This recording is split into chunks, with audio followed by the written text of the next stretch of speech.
This is my first lesson of Ramadan. Subhanallah. I ask Allah to bless our time. Ameen.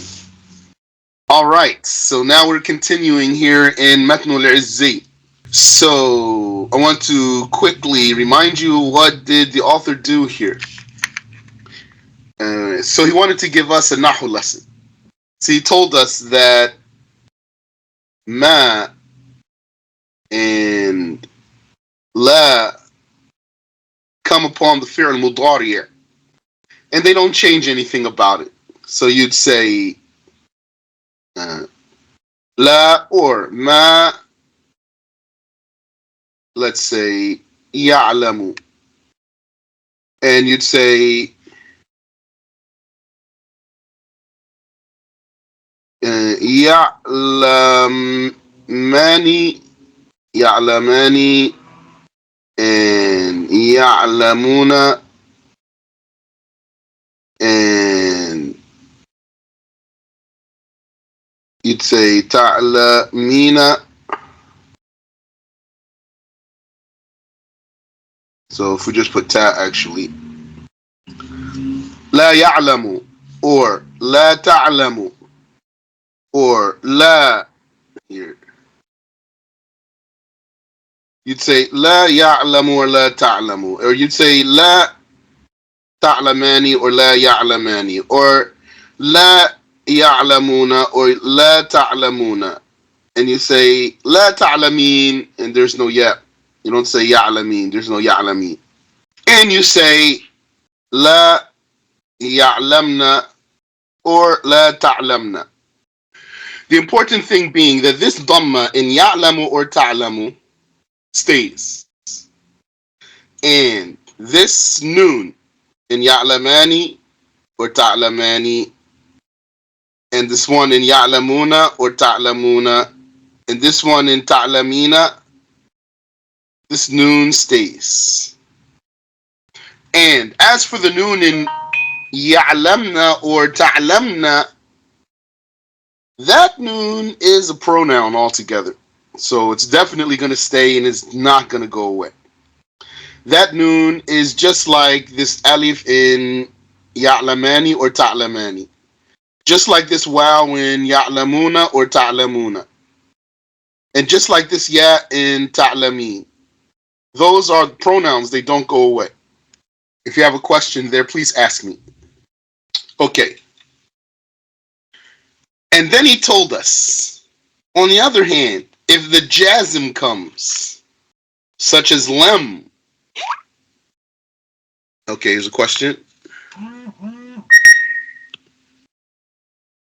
How do you get the verb by putting a pronoun before it? Well, pronoun before it, so you mean like saying huwa ya'lamu?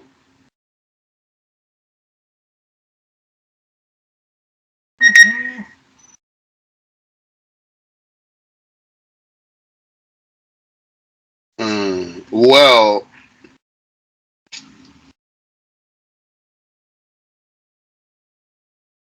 don't forget here.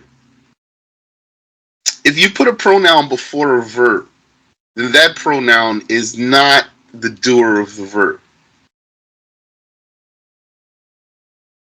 Because the doer of the verb comes in which position 100% of the time?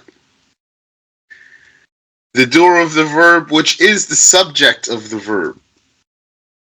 The verb and its doer together are a sentence.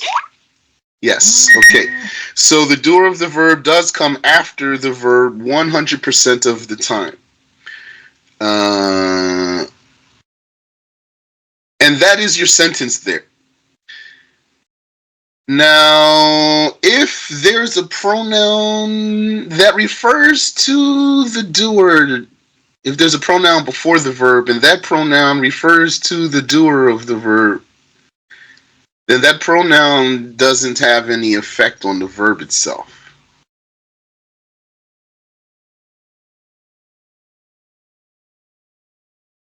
Like if you were to say,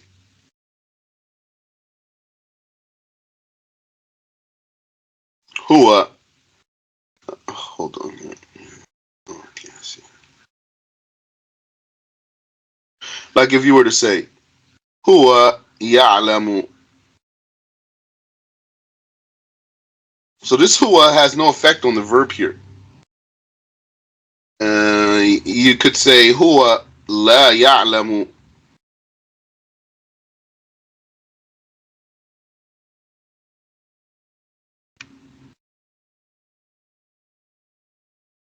Could say huwa lam ya'lam.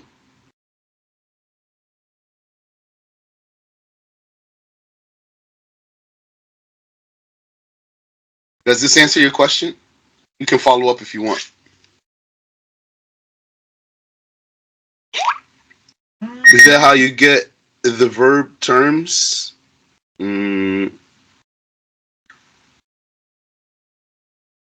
Okay. So take the pronoun off of the front of the verb. No. My suggestion for you here is remove pronoun from front of the verb. Don't think about it. Not for now. The verb, its doer is always after it. If you found a pronoun before the verb, that's something else.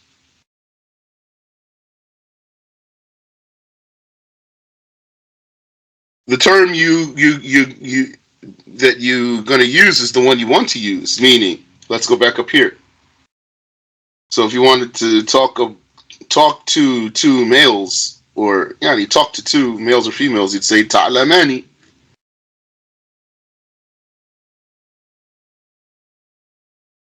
If you wanted to talk about two, you'd say ya'lamani. If you wanted to talk to one female, you'd say ta'lamina. There's no need for a pronoun in the front here. That's if I'm understanding your question. So you can follow up if you want to.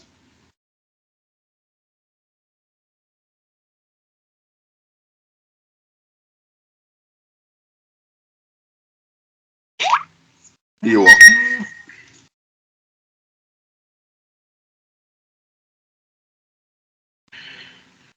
So the author, he told us that ma and la, they come upon the fi'l mudari' and they don't change anything about it. He said, then the jazm comes. The jazm. The jazm comes and removes the vowel for the singular and removes these noons, but not the noon that's a pronoun. And so you say, lam ya'lam or ta'lam. There's a removal of the vowel. It was ya'lamu or ta'lamu. When the jazm came, putting the verb into the state of jazm, you say lam ya'lam or lam ta'lam.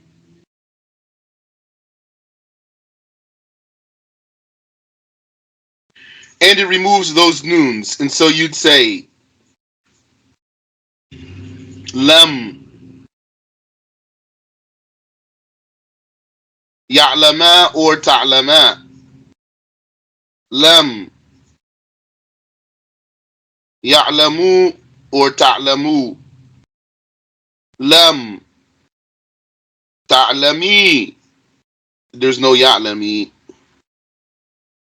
And then as for ya'lamna or ta'lamna, the noon stays.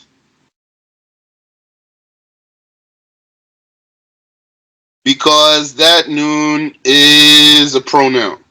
So the pronoun stays. When you say lam ya'lama or lam ta'lama, the alif is the pronoun, stays. Lam ya'lamu or lam ta'lamu, the waw is a pronoun, stays. Lam ta'lami, the ya is a pronoun, stays. Lam ya'lamna or lam ta'lamna, the noon is a pronoun, so it stays.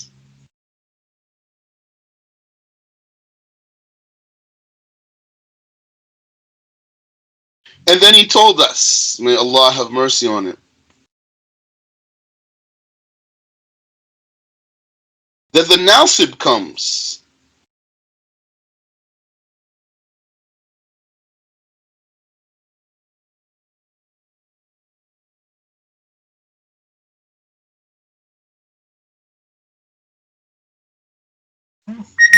That the nasib comes and replaces the dhamma. What dhamma? The dhamma from the beginning. When you say ya'lamu or ta'lamu, replaces the dhamma with fatha and also removes the noons. And so you'd say lan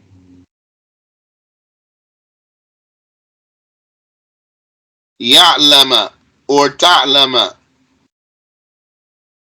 And you'd say lan ya'lama or ta'lama. Lan ya'lamu or ta'lamu. And lan ta'lami. And there is no such ya'lami. No such thing as ya'lami. And you're going to keep the noon, so you're going to say lan ya'lamna or ta'lamna.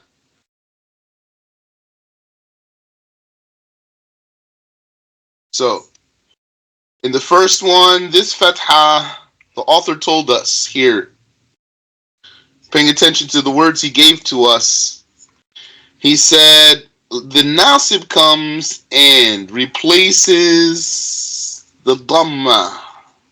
Here, this dhamma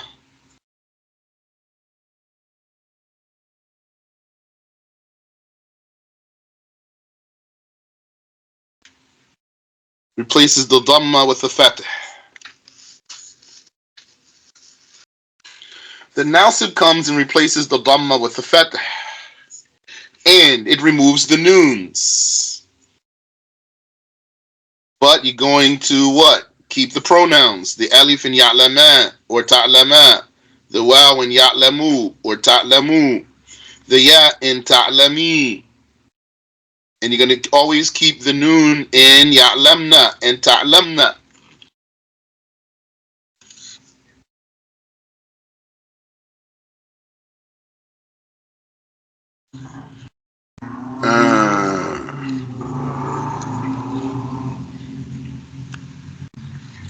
So that's what we took.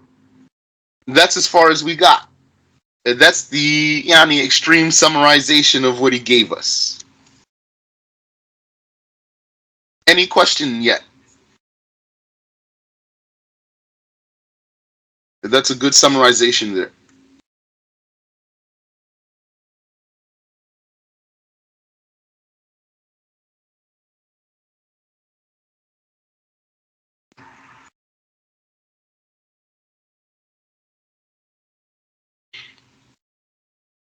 Okay. So now we're ready to move on and read in the author's text to see what he has next for us. But I want to first point something out to you. Because the author, he wants to... First, before I tell you what he wants to do. What did he do here? I already told you, and I'll remind you. What he did here was...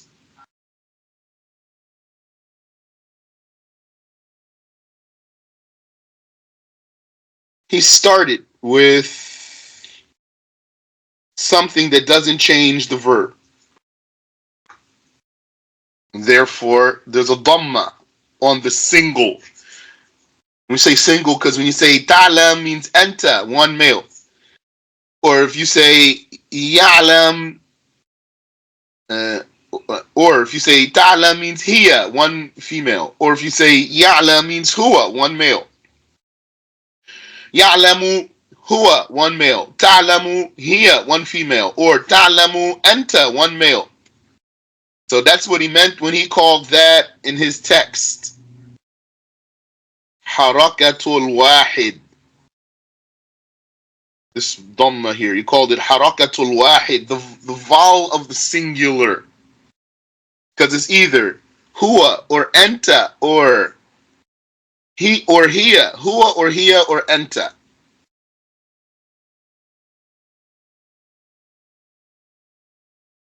He told us if ma or la come, they don't alter the coding of the verb, so that dhamma is going to stay there and the noons are going to stay there. And then the second thing he presented to us was the jazim. And he told us that it's going to omit the vowel of wahid, the vowel of the singular one, this one here.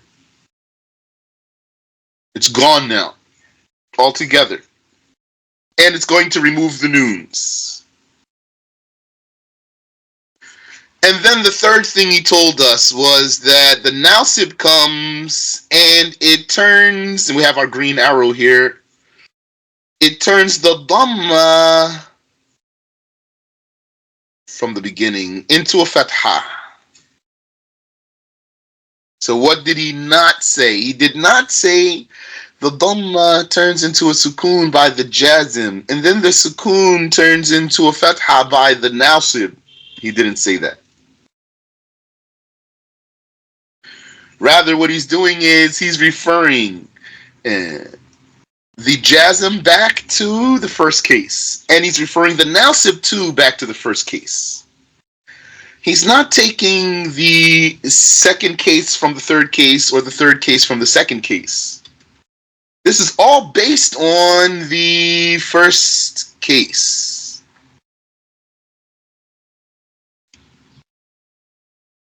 First case here is the origin.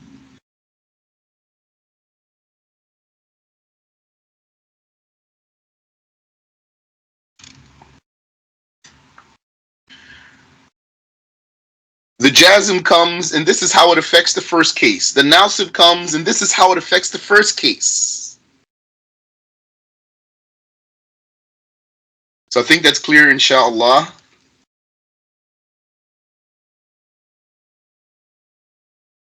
And what he wants to do when we start reading is he wants to go and talk about the jazms more jazms.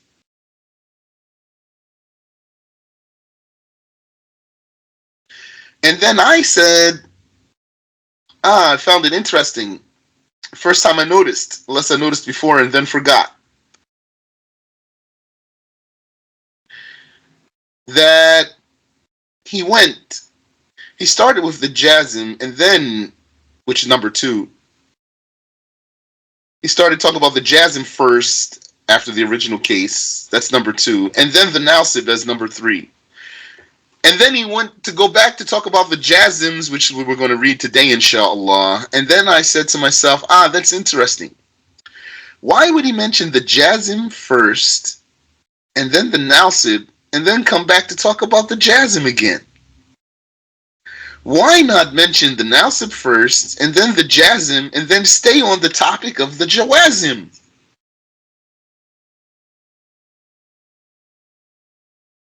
And then something occurred to me that I find personally to be a satisfactory motivation to do something like that. Which is that the jazm completely omits the vowel. There is no vowel, because sukoon is not a vowel. Sukoon is literally the absence of a vowel. While the nasib does not omit the vowel, it just changes the vowel. The nasib will change the vowel from a dhamma to a fatha. The jazm omits the vowel altogether.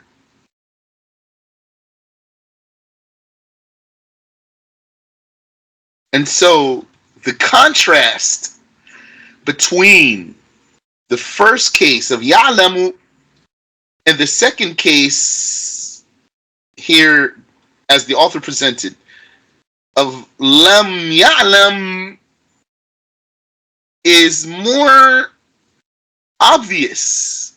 The difference that happened here is greater, is more significant. Because it's complete removal of the vowel, not just exchanging one vowel for another.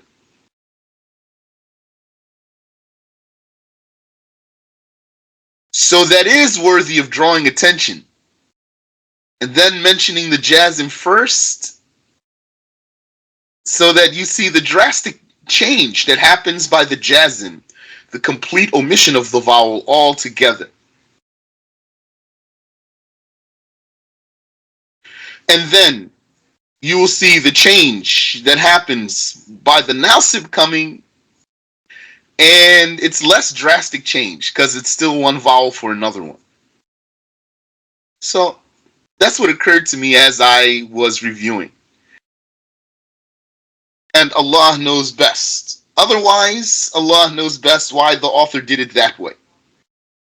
So if you have a question, go ahead and ask. And now let's see, what did he say here in the text. So he told us, and just backing up a little bit so we can see the flow of information. He said, know that there enters upon the fi'l mudari' ma and la and nafiyatan, the two negating ones, فَلَا تُغَيِّرَانِ صِيغَتَهُ, they do not change the phrasing of the verb. So you would say تقول لا ينصر لا ينصراني لا ينصرون, etc. That's clear for you now. Then he said here, ويدخل الجازم فيحذف منه حركة الواحد, and then the jazm will omit from the fi'l mudari' the vowel of the single one. أنت تنصر وهو ينصر, the one.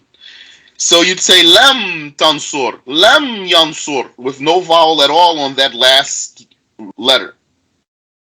And it removes the noon of the dual form and the those three noons that you saw for antuma, hum, and enti, and antum, antuma and antum and hum and enti. The noons for these cases, the jazm will remove them, omit them. And he told us it will not remove the noon that is for the feminine plural. So you say lam yansurna, lam tansurna. Keep that noon. That's a different noon. That's not the same noon as those other ones. Then he said, وَيَدْخُلُ النَّاصِبُ فَيُبْدِلُ مِنَ الضَّمَّةِ فَتْحَةً. Then the nasib comes in and replaces the dhamma with a fatha. And he told us, and it drops those noons, but not the noon for the feminine plural.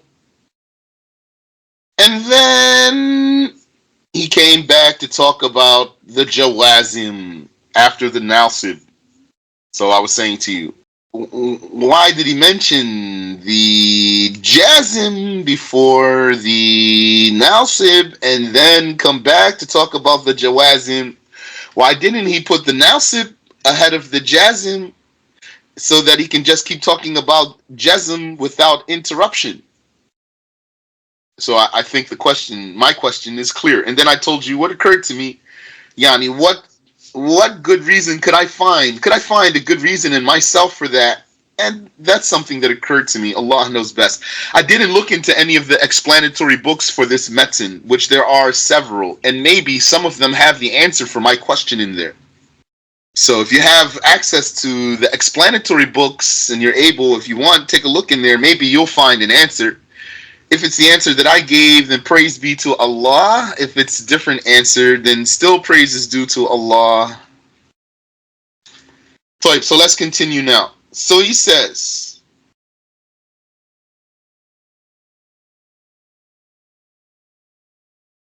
وَمِنَ الْجَوَازِمِ, and amongst the jazims, so here, jawazim,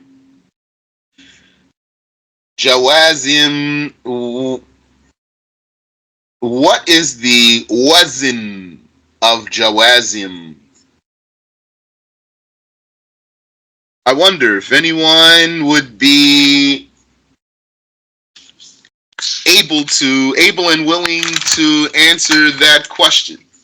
Let me just put my headphones in real quick. Oh no, I don't need to hold them.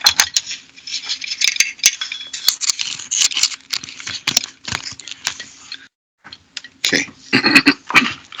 I wonder if anyone is able and willing to answer this question with a 5 count so not to take too long while waiting for you. What is the wazn of jawazim?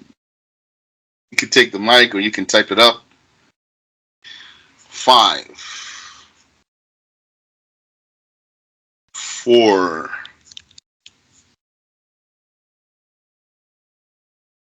3,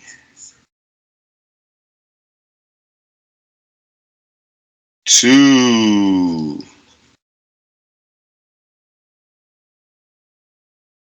1. So let's look here.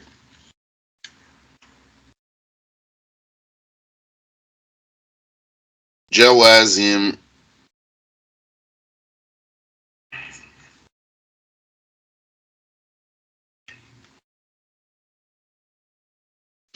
Jawazim. I'll just tell you right away. It is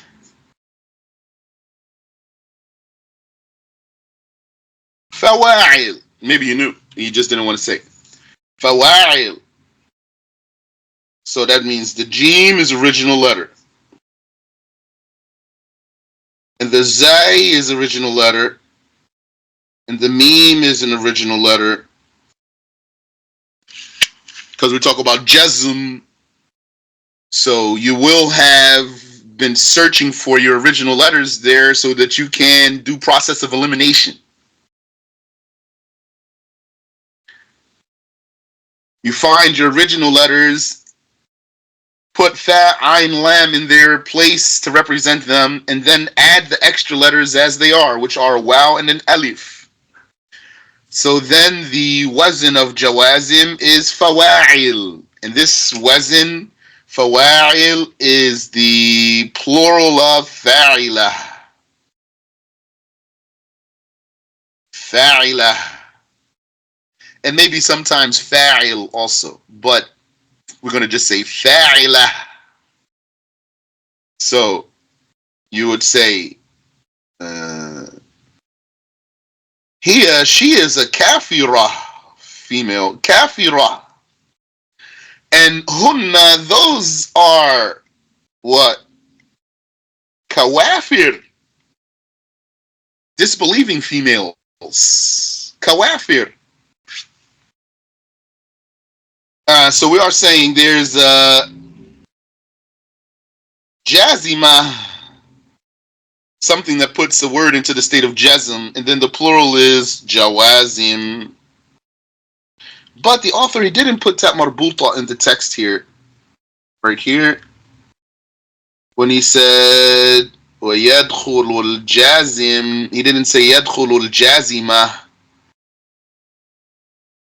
He just said يَدْخُلُ الْجَازِمِ.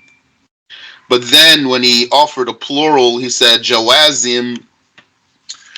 We won't go further there. Why he didn't say jazimah? Is jawazim also the plural of jazim, or only only jazimah? That needs some review. But usually, what I told you is based on the norm. Usually, fawa'il is plural of feminine. Fa'il, fa'ilah, fa'ilah. Okay, he's going to tell us that in the text when we get to it, inshallah.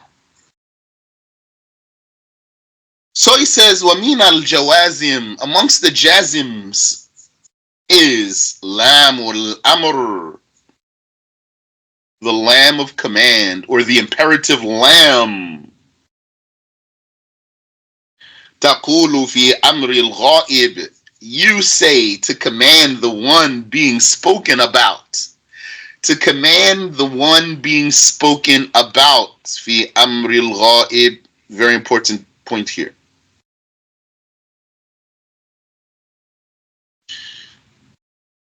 You would say لينصر. مجزوم there. لينصرا. لينصروا. لتنصر. لتنصرا. لينصرنا. By the way, sister, you did Ya'lam last week. There was a mistake that didn't catch me.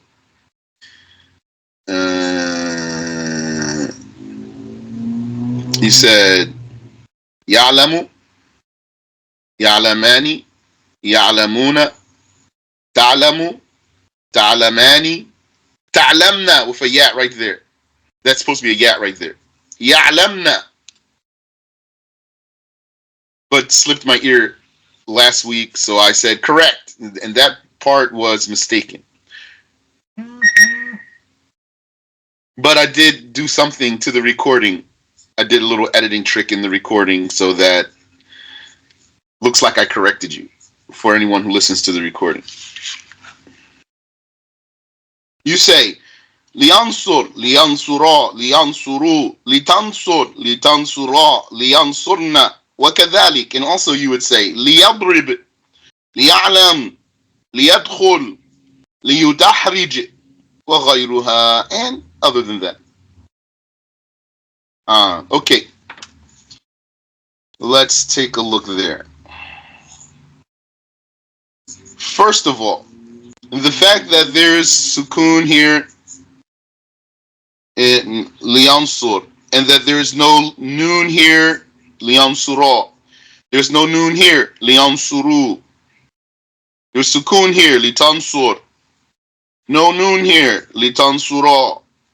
And this noon stays, liyansurna. That should be clear for you. Just going to follow the pattern. Arabic is so consistent. The consistency of Arabic language is far more than any inconsistency in it. There is some inconsistency in Arabic language. That's something that happens in all languages.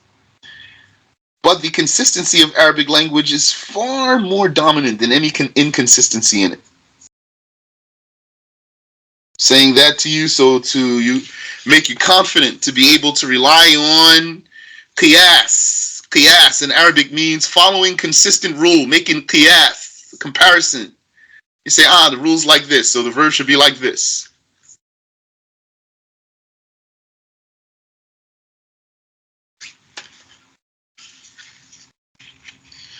So that should be clear for you.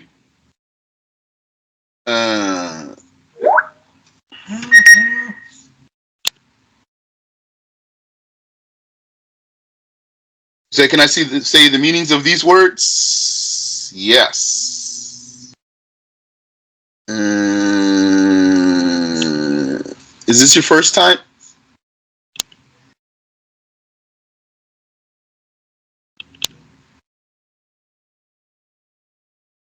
Okay. Because we went through the meanings of these words before, but it's fine. So I'm just asking to make sure. So nasara means to support. Yadrib, to strike. Ya'lam, so yadrib, he knows. Ya'lam, yadrib, he strikes. Ya'lam, he knows. Yadkhul, he enters. Yudahrij, he rolls something like a ball. So the issue of the jazm here should be clear for you. So all we really need to study here is the lam. Everything about the verb is the same that we already took. That's the meaning of that question I had. Why would he talk about the jazm and then talk about the nasib and then come back and talk about the jazm and didn't just stay talk about the jazm? It's all jazm. So if the issue of the jazm itself is clear, then the only thing we need to talk about is lam al-amr. So let's talk about Laam al-Amr. Unless you have also a question, go ahead and ask.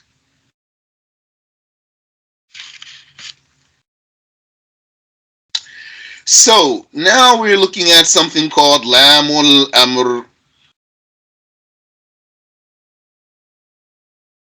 Laam al-Amr, the Lamb of command. And an example that we were given is liyansur. And the author told us this is commanding the one being spoken about. So yansur means he supports. Being spoken about means huwa, he. He is the one I'm speaking about. You are the one I'm speaking to, and I am the speaker. I am the speaker alone, and we are the speakers, myself and someone with me, unless I'm glorifying myself by calling myself we. And you are the one spoken to, the addressee. Anta, antuma, antum, anti, antuma, antunna. And he is the one spoken about, and she, and they. So third person. This is how to command what they call third person, the one spoken about. Means the one you're not talking to. How do you command someone you're not talking to? By a lamb that's called Laam al-Amr. So liyansur means let him support. Yansur itself means he supports. So we want to command him, this one we're speaking about, we're going to say liyansur, let him support. Unless there's another way to translate that. That's how I know to translate it. Let him support. That's commanding someone who's not being spoken to.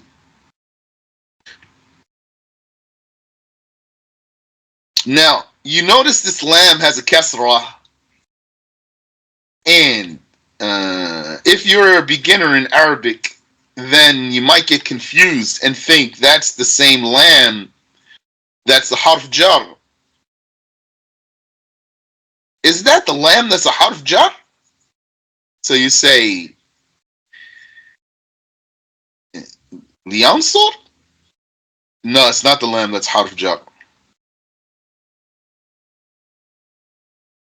Which lamb is it then? It's Laam al-Amr, lamb of command. Oh, lamb of command. So lamb of command is a lamb with a kasra. Like the lamb that's a harf jar is a lamb with a kasra? Yes, that's right. Oh. Well, how can I know the difference? Because harf jar is for nouns. Harf jar is for nouns.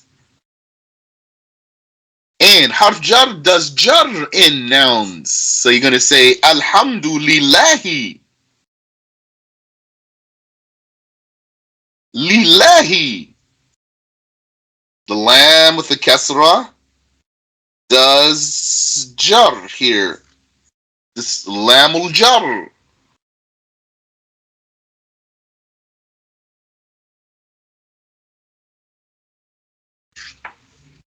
You say lirrasuli. Lirrasuli. This lamb is a harf jar entering upon a noun and doing jar to that noun, or khafd. But this one we're talking about, liyansur, this lamb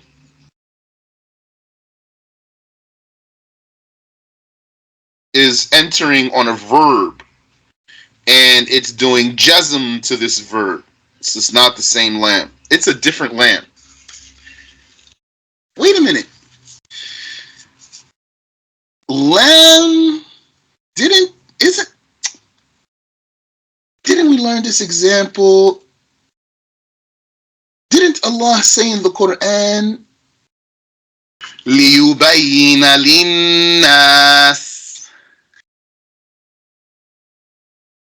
so that Muhammad would clarify for the people. This lamb, didn't we learn that that's a harf jar? Yeah, that's a harf jar. What? Hold on a second. Didn't you say harf jar is only for nouns? Yeah, harf jar is only for nouns. That is true. Oh,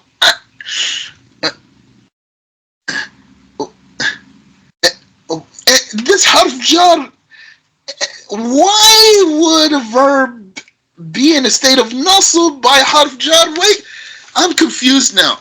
You have a verb that's in a state of nasb by a harf jar that can only come upon a noun? Is the question clear so far? I hope the question's clear. This person's question. Okay, if it's not clear, then hopefully the answer will make it clear. Say yes. Oh, student. I guess you forgot, although you remembered this example, but you forgot the details. Because, remember, sometimes you can omit the particle n, the infinitive particle n. In Arabic, you can say li'an. Or is that li tubayyin, the ayah, li tubayyin is the ayah. Unless there's another one. Li'an tubayyin. لأن تبين, and that actually the verb is mansub by n مضمرة. لأن تبين. So it's n that's making the verb mansub, not the lam. But you're not saying n, you just say لتبين, but there's an n implied there. So it's not the lam. And the lam in reality is not even connecting to the verb. Really, the lam is connecting to n, the n that we're not saying. And then this one, this student who didn't review all the way and doesn't remember all the details here, says, okay.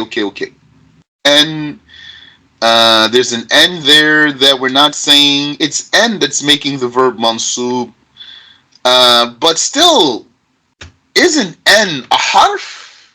Yes, n is a harf. Didn't we say that lam is only for ism, the noun? Yeah, we did say that.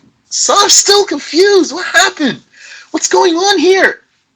So it will be said to him, don't be confused. Don't forget, n with the verb together are like a noun. N with the verb together are like a noun. N tubayyina. So when you say li n, and if you say li tubayyina, it means li n tubayyina. And the meaning of li n tubayyina is li tabyinik, for your clarifying. For your clarifying. Li tabyinik, the masdar, you bring the masdar. And with the verb after it, have the power of a noun, which is the source noun of whatever that verb is. So you would say bayyana, yubayyinu, tabyina, bayyana, yubayyinu, tabyina, because you memorized your wazns.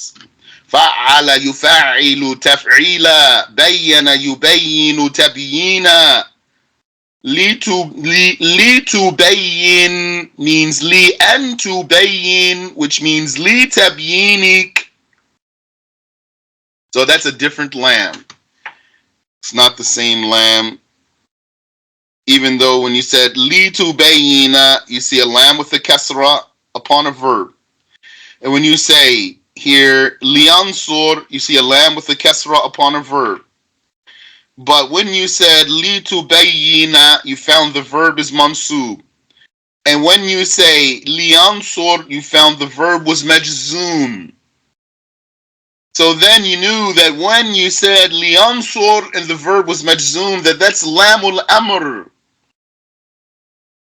which is a jazim, rendering the verb majzoom. And when you said litubayyina, that lam is lamul jar, that's really coming upon an mudmarah. And an mudmarah is what's making the verb mansub, not the lam, because the lam is a harf jar, not a harf nasb. And probably we should stop there.